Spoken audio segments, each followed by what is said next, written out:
हरियाणा चौपाल में आपका स्वागत है और मैं हूं आपके साथ लोकेश लकी जगवानी। हरियाणा के गृह एवं स्वास्थ्य मंत्री अनिल विज ने पंजाब सरकार द्वारा पेट्रोल डीजल पर वैट बढ़ाने पर तंज कसते हुए कहा कि पंजाब में आम आदमी पार्टी की सरकार झूठे वायदे करके सत्ता में आई। अब वो वायदे पूरे करने मुश्किल हो रहे हैं, इसीलिए लोगों की जेब से ये लोग किसी न किसी बहाने से पैसे निकलवा रहे हैं। वहीं पंजाब के मुख्यमंत्री भगवंत मान द्वारा प्रधानमंत्री नरेंद्र मोदी के खिलाफ गलत शब्दों का प्रयोग करने के सवाल पर अनिल विज ने कहा कि ऐसे पदों पर रहकर शब्दावली का सही प्रयोग करना चाहिए और 2024 में निश्चित तौर पर भारतीय जनता पार्टी की जीत होगी। गृह मंत्री अनिल विज ने कहा कि देश में जितनी तरक्की प्रधानमंत्री नरेंद्र मोदी के समय में हुई उतनी तरक्की कभी नहीं हुई। देश का सम्मान जितना मोदी राज में हुआ उतना कभी नहीं हुआ, लेकिन केजरीवाल को यह नजर नहीं आता क्योंकि आम आदमी पार्टी का जन्म झूठ से हुआ है।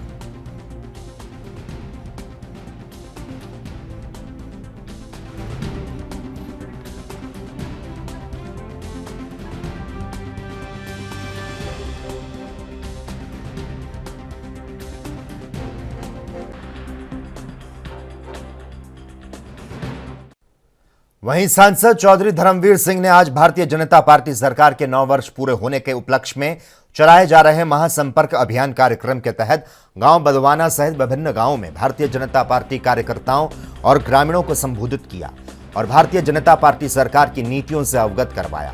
इस दौरान सांसद चौधरी धर्मवीर सिंह ने कहा कि प्रधानमंत्री नरेंद्र मोदी के नेतृत्व में भारतीय जनता पार्टी प्रदेश के सभी 10 लोकसभा सीटों पर चुनाव लड़ेगी और भारी बहुमत के साथ जीत को दर्ज करेगी। सांसद चौधरी धर्मवीर सिंह ने कहा कि 19 जून को भिवानी महेंद्रगढ़ लोकसभा क्षेत्र में एक रैली का आयोजन किया गया।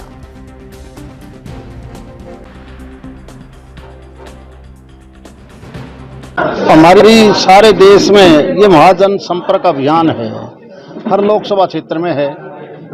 इस महेंद्रगढ़ भिवानी में मैं भी पिछले कई दिनों से लग रहा हूँ और एक जनसभा भी हम 19 जून को करेंगे।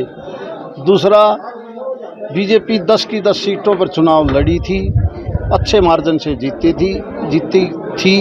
इस बार भी अच्छे मार्जिन से मोदी जी के नाम पर वोट बीजेपी को मिलेगा और 10 की 10 सीट हम जीतेंगे। क्या सोचता हो, यहाँ कोई इंडिपेंडेंट है या कोई दूसरा, उस तो नहीं मिलूंगा। मेरा फर्ज बनता है यार। अपना इलाका सूरजमुखी का नहीं है, हमारे यहाँ तो बाजरे की, सरसों की, चने की, गेहूँ की बात करें तो हमें बेरा है।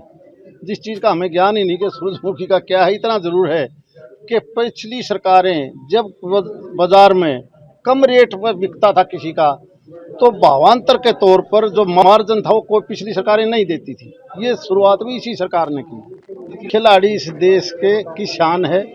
दुनिया में ओलंपिक हो, एशियाड हो, कॉमनवेल्थ हो, हम उनका पूरा मान सम्मान करते हैं, सारा देश करता है। और अगर कोई ऐसी बात है तो केंद्रीय नेतृत्व या कोर्ट जो भी कर रही है, मुझे लगता है वो ऊपर का लेवल है, वो उसको। हरियाणा के कुरुक्षेत्र में किसान सड़कों पर हैं। एक बार फिर से प्रदर्शनकारी किसानों ने सोमवार को दिल्ली चंडीगढ़ हाईवे को ब्लॉक कर दिया। हरियाणा के किसान लंबे समय से सूरजमुखी के बीज की एमएसपी पर खरीद की मांग कर रहे हैं। आपको बता दें, किसान ने कुरुक्षेत्र जिले में पीपली के पास फ्लाईओवर के ऊपर जमा हो गए और आवाजाही बाधित कर दी। इस दौरान किसान नेता राकेश टिकैत ने मौजूद जन समूह को संबोधित करते हुए अपनी 2 मांग बताई। उन्होंने कहा कि हिरासत में लिए गए किसानों को रिहा किया जाए और एमएसपी पर सूरजमुखी के बीज खरीदना शुरू करें। उन्होंने कहा कि हम सरकार से बातचीत को तैयार हैं। फ्लाईओवर पर सड़क के दोनों तरफ ट्रैक्टर लगाकर किसान यहीं धरने पर बैठ गए।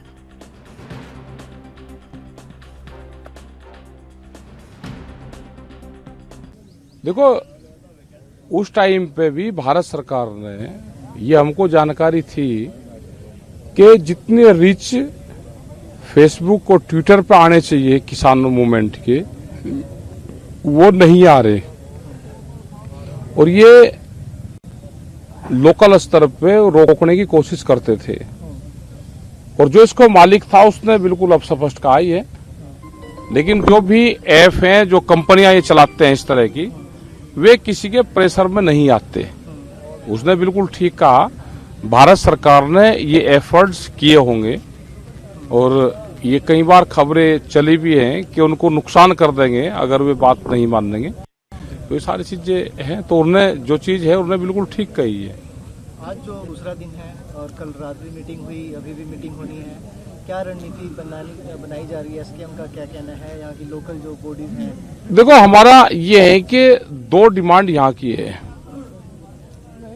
एक है कि एमएसपी पे खरीद हो जाए, और जो सेंटर का रेट है, जो प्रधानमंत्री का रेट है, वो किसान वो रेट मांग रहे हैं। सेंटर का रेट दे दो। झगड़ा इनका आपस का है, स्टेट और सेंटर का, उसमें किसान को पीसा जा रहा है। ये है 6400 रुपये पर क्विंटल रेट बैठता है, वो दे दो जो प्रधानमंत्री ने रेट दिया है। अब सड़कों पे टेंट लगाए जा रहे हैं, तो पक्का मोर्चा समझे इसको? भाई बातचीत नहीं होगी तो भाई गर्मी है, तो अपना बचाव के लिए तो आदमी करे ही। बिल्कुल परेशानी होती है, और सरकार की जिम्मेदारी है कि वो किसी को परेशान ना करे। जो लोकल हैं वो भी परेशान ना हो और देश का अन्नदाता भी परेशान ना हो।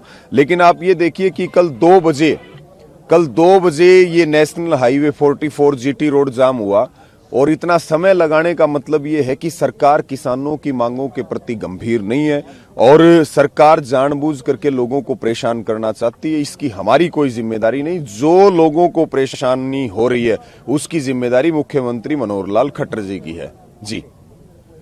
अंबाला शहर में एनडीसी न मिलने के विरोध में आप नेता चित्रा सरवारा 3 दिवसीय अनशन पर बैठी हैं। इस दौरान उन्होंने कहा कि सरकार ने एनडीसी का मतलब ही बदल दिया। नो ड्यूज सर्टिफिकेट को बदलकर भारतीय जनता पार्टी सरकार ने इसे नंबर 2 सर्टिफिकेट बना दिया। मतलब नंबर 2 में पैसे दो तो सर्टिफिकेट तुरंत जारी होगा।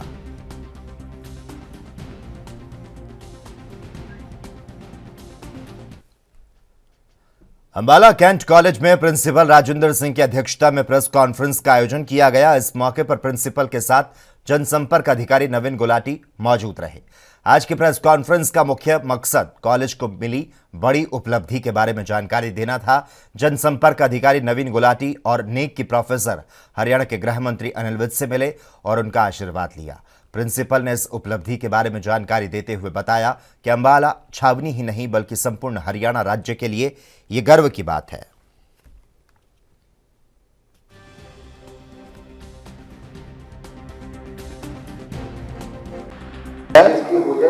कि हमारे कॉलेज में नैक में A++ ग्रेड हमें मिला है, प्लस CGP 3.72, जो कि भारतवर्ष में दूसरे स्थान पर है और नॉर्थ में पहले स्थान पर है।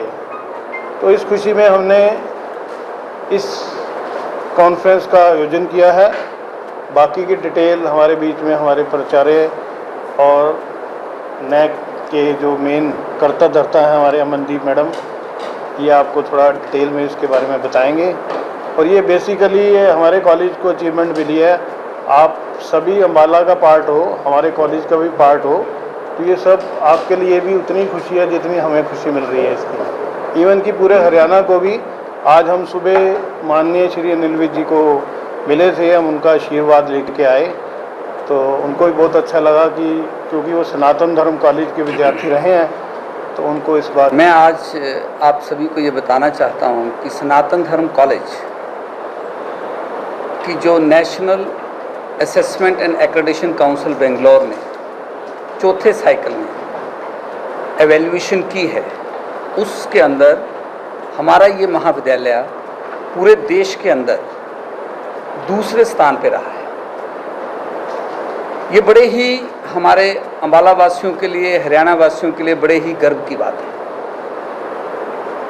एसडी कॉलेज अकेला हरियाणा का कॉलेज है या नॉर्थ इंडिया का अकेला ऐसा कॉलेज है जो 4th साइकिल के अंदर, या कहें जिसका 4th टाइम एक्रेडिटेशन हो रही है, और ये हम सभी के लिए बड़ी गर्व की बात है।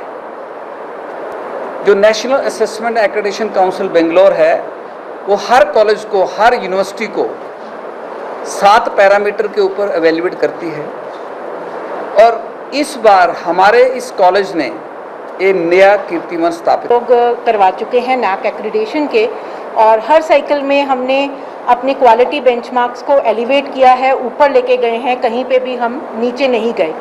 तो ये एक बहुत ही मुश्किल चैलेंज था हमारे सामने, पर सर ने हमें शुरू से यही सिखाया है कि आपने कभी भी क्वालिटी पे कॉम्प्रोमाइज़ नहीं करना। तो हमारा मोटो ही यही था कि हमें क्वालिटी सर्विस देनी है किसी अपने स्टूडेंट को, चाहे वो एकेडमिक हो, चाहे वो इंफ्रास्ट्रक्चर हो, चाहे वो सपोर्ट सर्विसेज हो, चाहे प्लेसमेंट्स हैं, चाहे हमने बच्चे को कल्चरल एक्टिविटीज़ में पार्टिसिपेट कराना है या मल्टी स्किल डेवलपमेंट है। तो इस चीज़ को अचीव करना, क्योंकि ऑलरेडी थर्ड साइकिल में हम लोग 3.51 पे थे, A+ ग्रेड हम ऑलरेडी ले चुके थे, तो इसे क्वालिटी को और इन्हांस करना हमारे लिए बहुत बड़ा चैलेंज था। तो उसके लिए हमने बड़े वीआईपी नंबर खरीदने को लेकर आज फतेहाबाद के एसडीएम कार्यालय में होड़ मच रही है। फतेहाबाद जिले के लिए नई यू सीरीज शुरू की गई है, जिसके वीआईपी नंबर के लिए बोली लगी। सबसे ज्यादा बोली HR 22U2222 के लिए लगी। इस नंबर का बेस प्राइस 50,000 रुपए रखा गया, लेकिन इसको लेकर करीब 12 बोलीदाताओं ने कीमत को लाखों में पहुंचा दिया, जिसके बाद आखिर में यह नंबर 6.11 लाख में बिका। भारतीय जनता पार्टी के IT सेल प्रमुख कंवर चौधरी ने सबसे ज्यादा बोली लगाते हुए इस नंबर को खरीदा।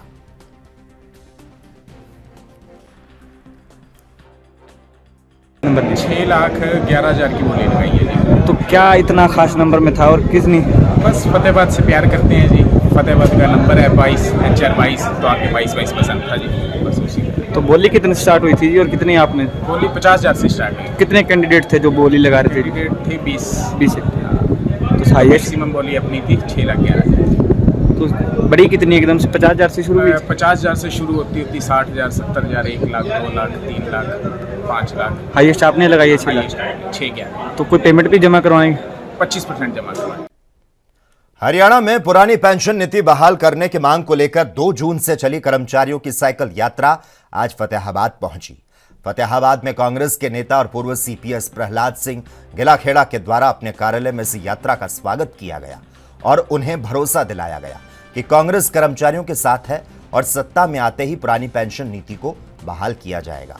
मीडिया से बातचीत करते हुए कांग्रेसी नेता और पूर्व CPS प्रहलाद सिंह गिलाखेड़ा ने कहा कि कांग्रेस के अन्य राज्यों की तर्ज पर हरियाणा में कर्मचारियों के लिए पुरानी पेंशन नीति बहाल की जाएगी और अगर धरना प्रदर्शन में कांग्रेस की मदद की जरूरत कर्मचारियों को पड़ती है तो कांग्रेस उनके साथ खड़ी है।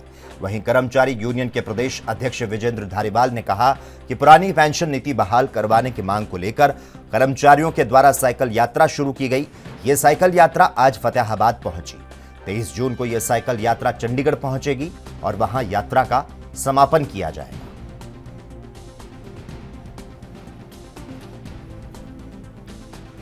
ये संकल्प यात्रा केवल मात्र एक मांग के लिए हम निकाल रहे हैं, पुरानी पेंशन नीति के लिए। आप देख रहे होंगे भीषण गर्मी के बीच कर्मचारी अधिकारी अपने भविष्य की सुरक्षा के लिए एक मांग कर रहे हैं सरकार से कि पुरानी पेंशन नीति को बहाल किया जाए।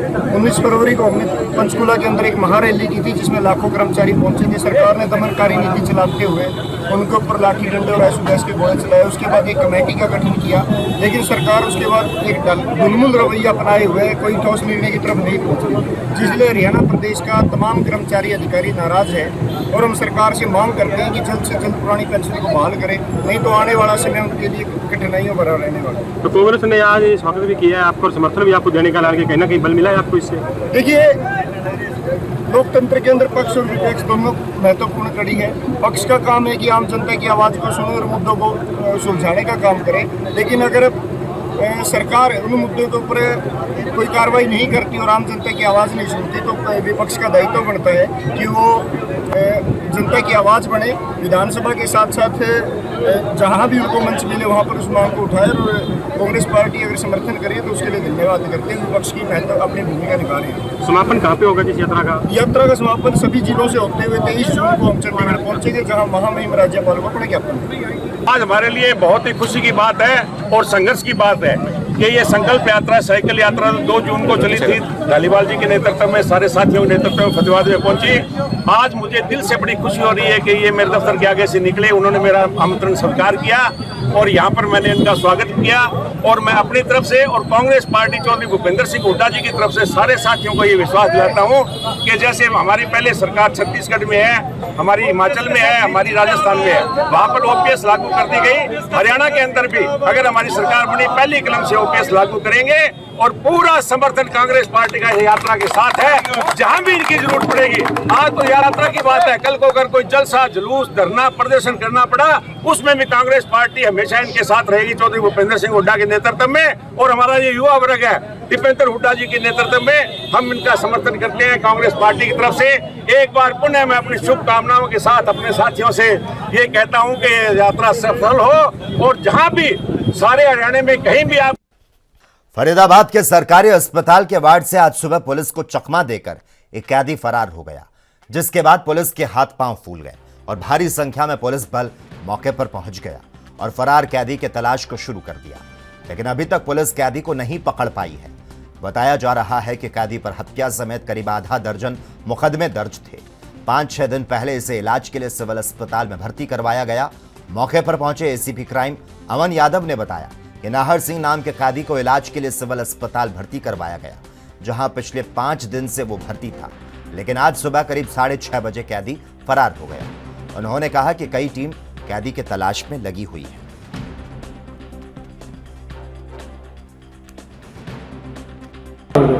आज एक हमारी जो पुलिस कस्टडी के अंदर एक एक्यूज था जो बीके हॉस्पिटल में इलाज के लिए जिसको एस्कॉर्ट कर लेके आई हुई थी और वो पुलिस कस्टडी से आज सुबह लगभग 6:30 बजे के करीब फरार हुआ है। टीम्स हमारी उसके ऊपर अभी काम कर रही हैं और कोशिश है अर्लीस्ट पॉसिबल हम गिरफ्तार कर लेंगे। अभी तक जो इतना मुझे पता है उसके ऊपर 6 केसेस ऑलरेडी रजिस्टर्ड है। क्या नाम क्या है सर इसका? इसका नाम नाहर सिंह सन ऑफ राम सिंह है, तिगांव का रहने वाला है और अभी यहाँ पे अंडर ट्रायल था। बताया जा रहा है ये वॉकर लेके भागा है, कैसे? हाँ, वो अभी उसके पाँव में कुछ इशू था जिसके लिए वो एडमिट था यहाँ पर, तो वहीं से हो गया। कितने दिन से सर एडमिट था ये? पिछले 5-6 दिन से ही एडमिट। कौन से थानों में मुकदमे दर्ज है? तिगांव पुलिस स्टेशन में। सर क्या मानते हैं, इसको लापरवाही है या क्या है? हाँ, जिनकी लापरवाही रही होगी उनके खिलाफ कार्रवाई की जाएगी। अभी फिलहाल तो हमारा जो उसको फतेहाबाद के लाल बत्ती चौक के पास ऑटो गैरेज की दुकान के बाहर पथराव करने का मामला सामने आया। आपको बता दें, 3 युवकों ने वारदात को अंजाम दिया। युवकों ने हथियार की मदद से दुकान के बाहर लगे बैनर को तोड़ दिया, जिसका वीडियो पड़ोस से गुजरते युवक ने मोबाइल में कैद कर लिया। वहीं इस मामले को लेकर पुलिस ने दुकान संचालक मनोज की शिकायत पर केस दर्ज कर जांच को शुरू कर दिया।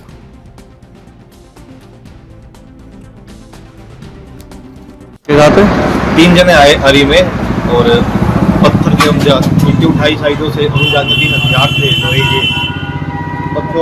पत्थर मारे शटर पे, ताले तोड़ने की कोशिश करी, बोर्ड फाड़ दिया सारा। कौन लोग थे जी? कुछ पहले जानते हो क्या जी? मैंने अभी देखा बट चिल्ला रहे थे मार दें ये जान से और ताला तोड़ने की कोशिश करी तो मैं बीच में आया। मैं ताला इसलिए तोड़ रहे हो, गाड़ी का नंबर है हमारे पास।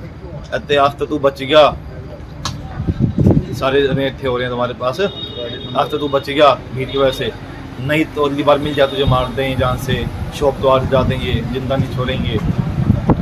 आपकी दुकान बंद पड़ी थी जी? दुकान बंद पड़ी थी, मैं बाजार में ही था। तो किस चीज़ की दुकान है ये अपनी?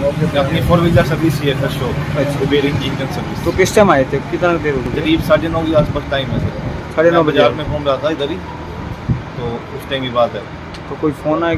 कोई जानते हो जी कौन लोग थे या क्या? कोई मैं तो नहीं जानता। उनके साथ कोई रंजिश हो आपकी पहले? मैं नहीं जानता, मैंने पहली बार देखे थे बट मैं चेहरा पहचान दूंगा सामने आएंगे तो। गाड़ी नंबर मेरे पास है जो मैंने एप्लीकेशन दे दी है पुलिस स्टेशन में और 112 पे भी ऑन कर दिया था और वो फोटो ले गए हैं शॉप से। क्या कुछ दुकान के ऊपर कोई ईंट पथाए हैं क्या, कैसे क्या कुछ है? 3 हथियार थे, तो लोहे जो उनके हाथ में, और ईंटें भी उठा के मारी है शटर पे। शटर के ऊपर मारी है और ताला उड़ने की कोशिश करी है। किस नाम से दुकान है अपनी? अपनी आरती ऑटो गैरेज है लाल बत्ती फतेहाबाद पे। तो कोई रंजिश वगैरह कुछ नहीं है जी उनके साथ? कोई पहले लड़ाई झगड़ा हुआ कभी, कैसे? मेरी तो हुई नहीं है सर, और ना मैं जानता हूँ उन्हें। अच्छा, मैंने तो पहली बार देखा था और आज दिखेंगे तो मैं पहचान लूँगा। क्या नाम है आपका? मेरा मनोज नाम है सर। पंजाब और हरियाणा की राजधानी चंडीगढ़ में मंगलवार दोपहर करीब 1:30 बजे भूकंप के तेज झटके महसूस किए गए। अचानक से आए भूकंप से लोगों में अफरा तफरी मच गई। लोग घर और ऑफिस से बाहर निकलने लगे। भूकंप के झटके आने के बाद बहुत सारे लोग सड़कों और घर के आसपास के पार्कों की तरफ भागने लगे। भूकंप का यह झटका काफी जोरदार था। उत्तर भारत के कई इलाकों में भूकंप के झटके महसूस किए गए। पंजाब, हरियाणा और हिमाचल के भी कई इलाकों में भूकंप के झटके महसूस किए गए। हालांकि राहत इस बात को लेकर है कि अभी तक किसी भी जानमाल के नुकसान की कोई खबर नहीं है। वहीं भूकंप की तीव्रता रिएक्टर स्केल पर 5.2 बताई जा रही है।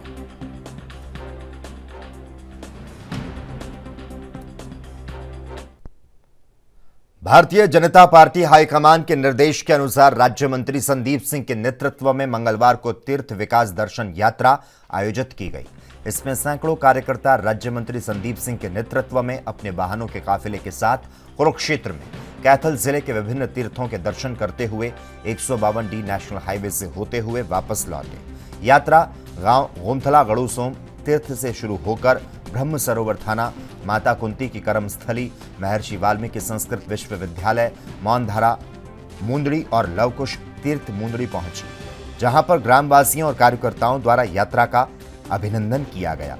इस अवसर पर राज्य मंत्री संदीप सिंह ने कहा कि मुख्यमंत्री मनोहर लाल ने अपने कार्यकाल में प्रदेश के सभी तीर्थों के विकास के लिए करोड़ों रुपए की राशि को स्वीकृत किया।